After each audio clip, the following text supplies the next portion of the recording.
고 이어령 선생님이 만드신 아버지와 까치라는 이야기가 있습니다. 아주 짧지만 감동적인 글인데요. 치매기가 있는 그 백발 노인이 창밖을 내다보다가 그 눈앞에 그 새를 보고 아들에게 묻습니다. 얘야, 저 새가 무슨 새냐? 옆에 있던 아들이 대답합니다. 까치요. 아버지가 고개를 끄덕이더니 다시 묻습니다. 얘야, 저 새가 무슨 새냐? 까치라니까요. 아버지는 창밖을 바라보시다가 또 말씀을 하십니다. 얘야, 저 새가 무슨 새라고 했지? 아니, 몇 번이나 대답해야 아시겠어요? 까치요, 까치라고요. 그때 옆에서 듣던 어머니가 한숨을 쉬고는 이렇게 말씀하셨습니다. 아범아, 너는 어렸을 때 저게 무슨 새냐고 100번도 넘게 물었단다. 아빠, 저 새가 무슨 새예요? 까치란다. 아빠, 저 새가 무슨 새예요? 까치란다. 까치요? 까치. 네가 물을 때마다 아버지는 까치란다, 까치란다. 몇 번이고 대답하시면서 말하는 내가 귀여워서 머리를 쓰다듬어 주셨단다. 그래서 네가 말을 배울 수 있었던 거란다. 이렇게 대답했다는 것입니다. 그렇습니다. 우리가 이렇게 말하고 행동할 줄 아는 어른이 된 것은 그냥 된 것이 아니죠. 나를 위해 끊임없이 참으시고 수고하시고 또 희생하신 그 부모님의 은혜가 있었기 때문입니다. 이제 이번 주 설 명절을 맞이해서 온 가족이 모이시게 될 텐데 우리 부모님이 계신 분들은 부모님의 손을 꼭 잡아드리시고 또 부모님이 계시지 않는다면 그 부모님의 손을 한번 떠올려 보시면서 하나님의 은혜에 감사하는 시간 되시길 축복합니다. 오늘 본문은 우리가 잘 아는 포도원의 비유입니다. 이 포도는 이스라엘의 5대 산물 중에 하나입니다. 아주 쉽게 볼 수 있는 과일 중에 하나인데 예수님이 이렇게 사람들이 잘 알고 또 익숙한 그런 또 포도원을 통해서 하나님의 나라가 어떤 곳인가를 설명하고 있습니다. 특별히 오늘 본문은 이 품꾼과 포도원의 주인을 대조시켜서 하나님 나라의 주인 되시는 하나님이 어떤 분인가를 소개하고 있습니다. 그래서 1절을 보시면 이 천국이란 말로 시작을 하면서 마지막에는 집 주인과 같으니 이렇게 말씀을 하고 있습니다. 하나님에 대해서 강조점을 두고 이야기하고 있다라는 것이죠. 여러분, 하나님은 우리 삶의 주인일 뿐만 아니라 이 포도원의 주인, 천국의 주인이 되십니다. 그래서 우리는 하나님이 어떤 분이신가를 아는 것이 매우 중요하다고 할 수 있습니다. 자, 그렇다면 오늘 본문을 통해서 우리가 하나님에 대해서 알게 되는 중요한 성품은 무엇입니까? 오늘 우리가 본문에서 한 가지 쉽게 발견하는 한 가지 특징이 있습니다. 그것은 이 주인이 매우 부지런하고 열심히 있는 사람이었다라는 것이죠. 오늘 말씀을 보면 이 주인은 이른 아침에 나가서 품꾼을 불러 일을 시킵니다. 그리고 또 잠시 후 3시에 그 장터에 나가 사람들이 있는 것을 보고 다시 일을 시키죠. 그리고 제6시, 제9시에도 사람을 보고 사람을 포도원으로 보냅니다. 자, 이 주인은 이미 4번이나 장터에 나가서 사람을 보내는 그 수고를 감당하지만 아직 끝이 아닙니다. 6절을 보면 제11시에도 사람이 있는 것을 보고는 그 사람도 역시 자신의 포도원으로 보내게 됩니다. 여러분, 지금도 인력시장에 가면은 사람들이 새벽부터 나가서 대기하고 준비하고 있는 모습을 우리가 볼 수 있습니다. 이 추운 겨울날 그 인력시장에 선 사람들에게는 한 가지 바람이 있을 것입니다. 그것은 바로 좋은 일터로 가서 하루 노동을 하고 하루 일당을 가지고 집에 돌아가는 것, 그것을 생각한다는 것이죠. 일당이 있어야 자식과 아내가 먹을 수 있는 음식을 장만할 수 있습니다. 추운 겨울을 따뜻하게 보낼 수 있습니다. 이 품꾼에게는 일이 곧 생명과도 같은 것이죠. 자, 그러나 여러분, 포도원의 주인은 어떻습니까? 사정이 좀 다릅니다. 이 포도원에 아무리 일이 많다고 해도 주인이 무려 5번이나 그 일터에 가서 그 장터에 있는 사람을 데려오기란 쉬운 일이 아닙니다. 더군다나 아주 일찍 오전에 가서 사람들을 데려온 것이 아니라 6시, 9시, 11시 일할 시간이 점점 줄어드는 그 상황 속에서도 이 주인은 계속해서 사람들을 데려왔습니다. 정말 마지막 딱 1시간밖에 남지 않은 상황 속에서도 그 사람을 고용해서 일하도록 합니다. 여러분, 이렇게 규모 없이 그냥 막 사람을 데려다 쓰고 그냥 일을 시키다 보면 그 주인의 형편이 어려워질 수도 있습니다. 파산할 수도 있겠죠. 하지만 이 주인은 아랑곳하지 않고 끊임없이 나가서 사람이 있으면 그 사람을 데려다가 자신의 포도원으로 보냅니다. 여러분, 이것이 무엇을 의미할까요? 하나님의 은혜이죠. 한 사람이라도 더 건지고 더 구원하시고자 애쓰시는 그 하나님의 모습을 보여주고 있는 것입니다. 여러분, 예전에 히딩크 축구 감독이 그런 말을 했습니다. 나는 아직도 배고프다. 우리나라가 월드컵에서 단 1승도 못하다가 사상 첫 16강에 진출하고 8강, 4강에까지 오르게 되죠. 놀라운 성적을 거뒀는데 그 비결은 어디 있었을까요? 여러 가지가 있겠지만 이 감독의 포기하지 않는 그 집념, 그 승리에 대한 열망이 있었기 때문에 그렇게 좋은 성적을 거둘 수 있었다라는 것입니다.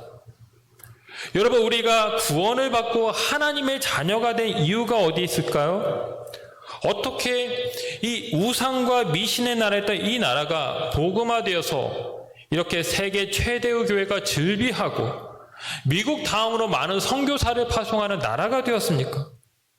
바로 하나님의 열심, 하나님의 은혜 때문인 것입니다. 이 조선이란 나라는 그 예루살렘을 기준으로 보면 지구 반대편에 있는 아주 작은 나라입니다. 우리는 유대인의 혈통과 아무 상관이 없습니다. 사도 바울이 에베소서 2장 12절에서 한 표현대로 우리는 그리스도 밖에 있는 자였습니다. 약속의 언약들에 대해서는 외인이었습니다. 세상에서 소망이 없고 하나님도 없는 자였습니다. 그런데 이런 나라에 복음이 들어오면서 모든 것이 달라진 것입니다. 전국 방방곡곡에 교회가 세워지고 기독교 재단의 학교나 병원, 사회복지시설들이 즐비하게 되었습니다.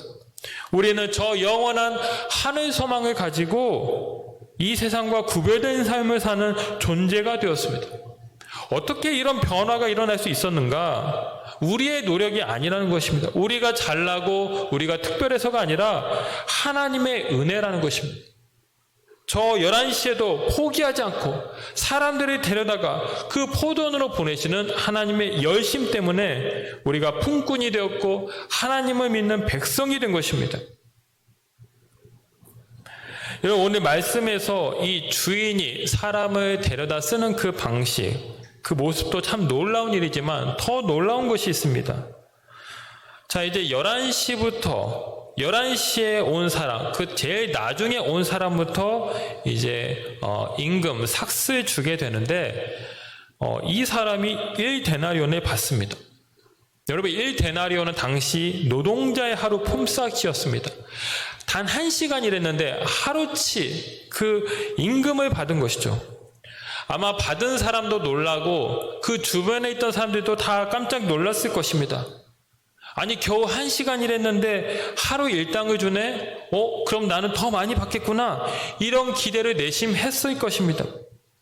그런데 주인은 일찍 온 사람에게도 똑같이 1데나리온을 줍니다. 그래서 품꾼들이 원망을 하자 주인이 뭐라고 대답합니까? 내가 너희들에게 약속한 것을 주는 것이 아니냐? 이것이 내 뜻이니 내 몫을 받아 가라. 그리고 결론적으로 이렇게 말합니다. 먼저 된 자가 나중되고 나중된 자가 먼저 된다.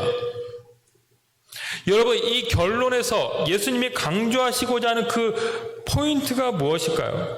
무엇을 지금 우리에게 일깨워주고 있는 것입니까?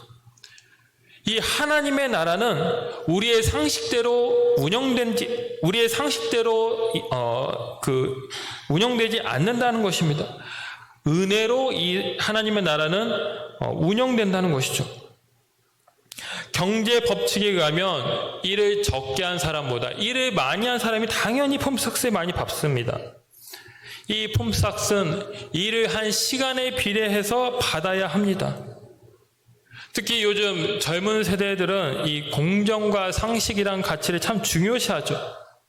어떤 소수의 누군가가 세상의 어떤 합리에 반하는 특권을 누린다거나 이익을 얻게 되면 거기에 문제를 제기하면서 그것이 개선되도록 하는 것을 우리가 볼 수 있습니다.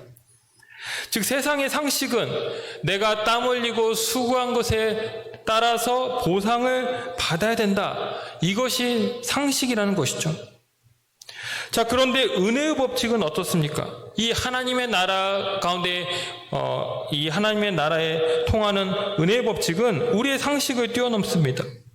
경제 법칙은 내가 수고한 만큼 벌도록 하지만 은혜는 내가 수고하지 않아도 풍성히 받게 합니다. 이 경제 법칙은 일할 수 있는 능력을 갖춘 사람만 데려다 일을 하게 하죠. 일할 능력이 없거나 자격이 없으면 일을 할 수가 없습니다. 하지만 은혜의 법칙은 일할 수 있는 자격과 조건이 설령 안 된다 할지라도 일할 수 있게 한다는 것입니다. 이 세상에서는 차별을 당연하게 여기고 합리적으로 여기지만 이 은혜 아래서는 차별이 없다라는 것입니다.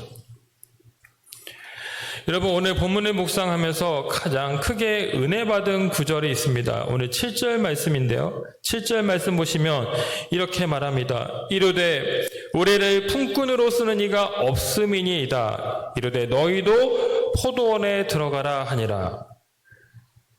지금 이 사람들은 누굽니까? 11시가 되도록 서성이고 있는 사람들. 이 사람들은 소위 실패자였습니다. 상품 가치가 없는 자들이었죠. 다른 사람들에 비해서 신체 조건이 뛰어나지도 않고 어떤 일꾼으로서의 매력이 없다 보니까 그 누구도 데려다 쓰지 않은 것입니다. 그래서 11시가 되도록 그들은 계속 서성이고 있었고 그 누구도 우리를 품꾼으로 쓰지 않습니다. 이렇게 하소연하고 있었습니다. 자, 그런데 하나님은 이런 자들에게도 포도원에 들어가라고 그 주인은 했다라는 것입니다. 무슨 말입니까? 이 하나님 나라에 들어가지 못할 수준에 인간은 단 한 명도 없다는 것입니다. 하나님 앞에서는 모두가 존귀하고 평등하다. 모두가 다 천국의 주인공이 될 수 있다라는 것을 보여주는 것입니다. 여러분은 어떤 품꾼에 해당하십니까? 어디 가나 사랑받고 일 잘한다고 칭찬받는 그런 품꾼이십니까? 아니면 마치 이 11시까지 서성였던 이 사람처럼 아무도 나를 알아주지 않는다면서 속상한 마음을 가지고 혹시 살아가고 있지는 않습니까?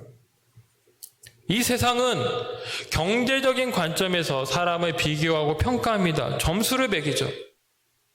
그러나 하나님은 은혜라는 안경을 쓰시고 모든 사람을 바라보십니다. 하나님 눈에는 모두가 다 존귀하고 사랑스러운 자녀인 것입니다. 그래서 우리 역시도 세상의 렌즈로 나를 바라보는 것이 아니라 하나님의 시선으로, 하나님의 눈으로 나 자신을 바라보고 내가 누구인지를 바로 아는 것이 참으로 중요합니다. 여러분, 우리가 하나님의 은혜를 누리고자 할 때 꼭 기억해야 될 것이 있습니다. 내가 바른 정체성을 가지고 살고 있는가? 내가 정말 온전하고 바른 성경적인 그 정체성을 가지고 살고 있는가? 이것을 확인해야 됩니다. 여러분, 누가복음 4장에 보면 이 예수님께서 사단으로부터 시험을 받으시죠. 이 사단이 참 간교합니다. 사단이 3가지 유혹을 이제 하게 되는데 그가 첫 번째 유혹에서 이렇게 예수님께 속삭입니다. 네가 만일 하나님의 아들이거든 이 돌들에게 명하여 돌이 떡이 되게 하라. 또 3번째 유혹에 대해서는 이렇게 말합니다. 네가 만일 하나님의 아들이거든 여기서 뛰어내려라. 여러분, 지금 사단이 무엇을 지금 말하고 있습니까? 돌이 떡이 되게 하라. 뛰어내려서 뛰어내려서 살아남는 것을 보여라. 단지 그것만을 이야기한 것이 아니라 그런 것들을 통해서 네가 하나님의 아들인지를 증명하라. 이런 유혹을 하고 있는 것입니다. 예수님의 정체성을 흔들고 있는, 공략하고 있는 그런 시험인 것입니다. 여러분, 예수님은 하나님의 아들이시죠. 예수님은 하나님의 아들로 이 땅에 오셨습니다. 이 4장 바로 앞장을 보시면 예수님이 세례 요한에게서 세례를 받는데, 그 세례를 받고 물에서 올라올 때 하늘에서 이런 음성이 들리게 됩니다. 이는 내 사랑하는 아들이요 내 기뻐하는 자라. 내 사랑하는 아들이요 내 기뻐하는 자라. 이것이 바로 예수님의 정체성이었습니다. 이 당시 예수님은 아무런 말씀 사역을 하지도 않고 그 어떤 병자를 고치지도 않고 십자가 그 위에 올라가지도 않으셨지만, 예수님은, 하나님은 그 예수님의 존재 자체를 기뻐하시고 인정하시면서 사랑하셨다라는 것입니다. 이것이 예수님의 정체성이었습니다. 그런데 사단은 이것을 부정하게끔, 의심하게끔 저를 유혹하고 있는 것입니다. 내가 하나님의 아들이라면 한번 바꿔보라. 뛰어내려보라. 정체성의 확인을 위해서 어떤 행위가 필요함을 지금 강조하고 있는 것입니다. 내가 이미 하나님의 사랑받는 자임을 깨닫고 그 안에서 그 사실을 누리면서 살게 하지 못하도록 행위를 행하게 하고 행위로 내 자신을 증명하도록 하는 그런 유혹을 하고 있는 것입니다. 여러분, 우리 믿음에는 물론 그에 걸맞는 삶이 필요합니다. 믿음에는 삶이 열매로 나타나야 됩니다. 그래서 야고보 기자는 행함이 없는 믿음은 거짓 믿음이다 이렇게 경고하기도 했죠.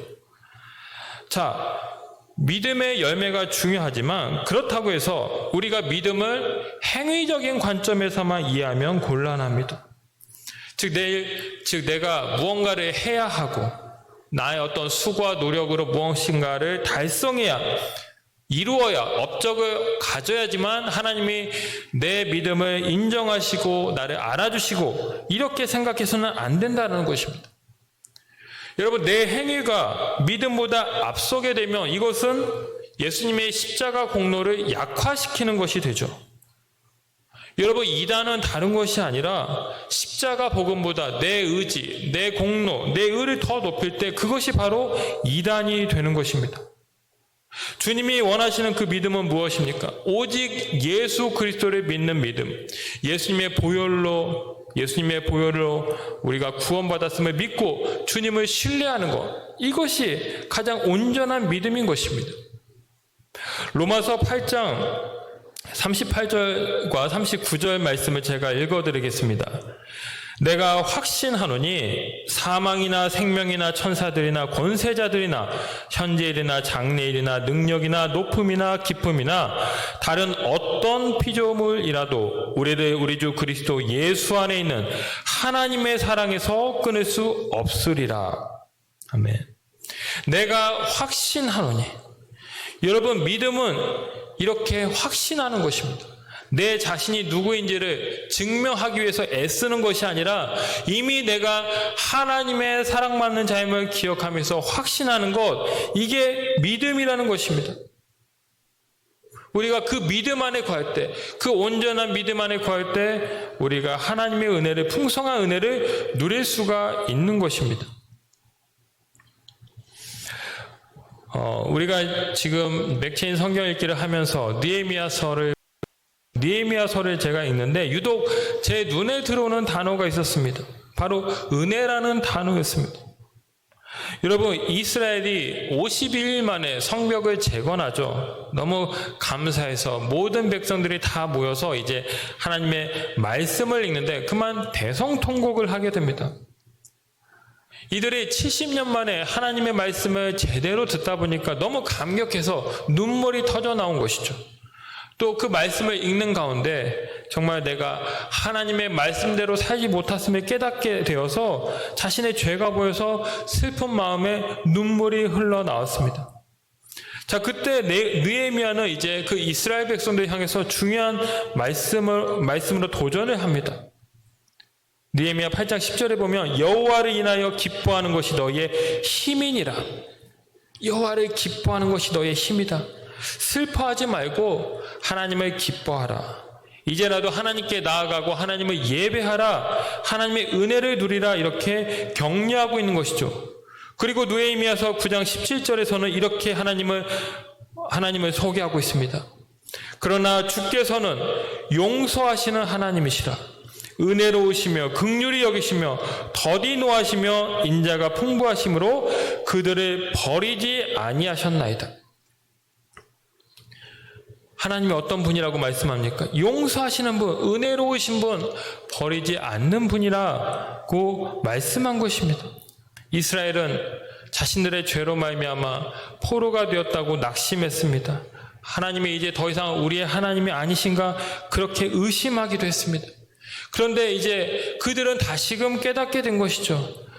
여전히 자신들과 함께 하시고 자신들을 버리지 않으신 그 하나님, 성벽을 재건하게 하고 다시 자신들을 하나님의 백성으로 삼아주신 그 하나님의 놀라운 은혜를 깨닫게 되면서 주는 은혜로우시다 은혜로우시다 이렇게 찬양한 것입니다.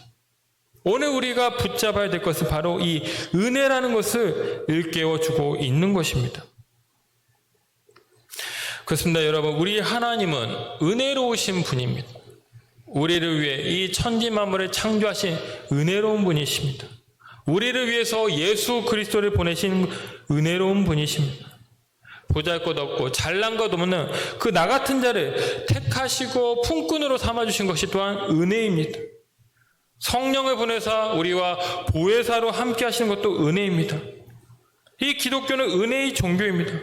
우리는 이 은혜의 주인공이 되어야 합니다. 그렇다면 여러분, 우리가 어떻게 해야 이 은혜를 풍성히 누릴 수 있겠습니까? 우리가 해야 될 일은 무엇입니까? 오늘 포도원 비유에서 이 주인의 적극적인 열심에 비하면 비교할 것도 아니지만 아무것도 아니지만 그럼에도 이 품꾼들이 한 것이 있었습니다. 그것이 무엇일까요? 바로 장터에 나갔다라는 것이죠. 이들은 그냥 우연히 길을 걷다가 품꾼이 된 것이 아니었습니다. 집에서 그냥 빈둥빈둥 놀다가 나오라고 해서 마지못해 나간 것도 아닙니다. 품꾼이 되려고 이른 아침부터 그 장터에 나갔다라는 것이죠. 누군가 나를 품꾼으로 써주길 바라는 그 간절한 마음을 가지고 그 장터에 서성일 때 마침내 주인을 만날 수 있었고 포도원에 들어갈 수 있었다라는 것입니다. 그렇습니다. 우리가 하나님의 은혜를 누리기 위해서 우리가 해야 될 일이 무엇입니까? 주님께 나아가는 것입니다. 주님, 여기 보잘것없는 품꾼이지만 주님께 나아갑니다. 나를 사용하여 주시옵소서. 나를 구원하여 주옵소서. 우리가 주님만을 의지하면서 주님께 나아갈 때 하나님이 우리를 긍휼히 여겨주시고 포도원의 품꾼으로 나를 보내주시는 것입니다. 여러분, 1820년 뉴욕의 작은 마을에서 태어난 그 페니 크로스비라는 분이 있습니다. 이 페니 크로스비라는 여자아이는 생후 6주 만에 그만 실명을 하게 됩니다. 그 돌팔이 의사가 잘못 건드는 바람에 평생 맹인으로 살게 되죠. 이 페니가 돌이 되었을 때 그의 아버지는 중병에 걸려서 세상을 떠나게 됩니다. 그의 어머니는 이 페니를 할머니에게 맡기고 부잣집 하녀로 일을 하게 되는데 이 페니가 11살이 되었을 때 할머니 역시 세상을 떠나고야 맙니다. 이 페니 여사가 38세 되던 해 그녀를 깊이 사랑하고 이해한 한 맹인 교사를 만나서 결혼을 합니다. 귀여운 아기를 낳았지만 곧 아기를 잃는 또 슬픔을 당하게 됩니다. 두 사람은 서로 도우며 행복하게 살지만 남편 역시 1902년도 먼저 하늘나라로 가게 됩니다. 이 페니는 이 세상적인 시각으로 볼 때 정말 불행한, 정말 지지리도 운이 없는 그런 슬픔의 여인이었습니다. 하지만 이 페니는 자기 자신을 한 번도 원망하거나 자신의 삶을 비관하지 않았습니다. 그는 그 누구보다도 행복한 삶을 살았습니다. 늘 하나님을 바라보면서 하나님과 동행을 했고 언젠가 하나님께 돌아갈 그 삶을 소망하면서 천국의 삶을 살았습니다. 그녀가 95세를 살고 하나님의 부르심을 받게 되는데 그녀가 일평생 작사한 찬송가 시가 12,000개였습니다. 우리나라 찬송가에는 그중 24곡이 실려 있습니다. 그녀가 쓴 찬송가 중에 찬송가 532장 가사는 이렇습니다. 주께로 한 걸음씩 왜 가지 않느냐? 내 죄를 자복하고 그 앞에 나가라. 한 걸음씩 한 걸음씩 주께 나오라. 주님께 아뢰면 너 복을 받으리라. 값없이 주는 은혜 너 거절 말아라. 한 걸음씩 한 걸음씩 주님께 나아갈 때 주님의 은혜를 누리게 될 것임을 이 페니 여사는 가사로 고백한 것입니다. 비록 한평생 앞을 보지 못하는 맹인으로 살고 수많은 역경과 시련을 겪어야 했지만 그녀는 날마다 하나님께 나아갔습니다. 그리고 그때마다 하나님의 은혜를 누렸습니다. 그래서 그녀는 슬픔의 여인이 아니라 찬송의 여인, 찬송의 여왕이 된 것입니다. 사랑하는 성도 여러분, 우리 하나님은 어떤 분이십니까? 은혜의 하나님이십니다. 아무도 쓰지 않는 정말 품꾼 같은 그런 나 같은 존재도 하나님께서는 나에게 오셔서 나를 사랑하시고 나를 기뻐하시면서 나를 자녀 삼아주시고 나를 구원하시는 분이신 것입니다. 그 하나님의 놀라우신 은혜와 사랑을 기억하면서 한 걸음 한 걸음 주님께로 나아가서 주님의 풍성한 은혜를 누리며 살아가시는 여러분들 다 되시기를 주님의 이름으로 축원합니다. 기도하겠습니다.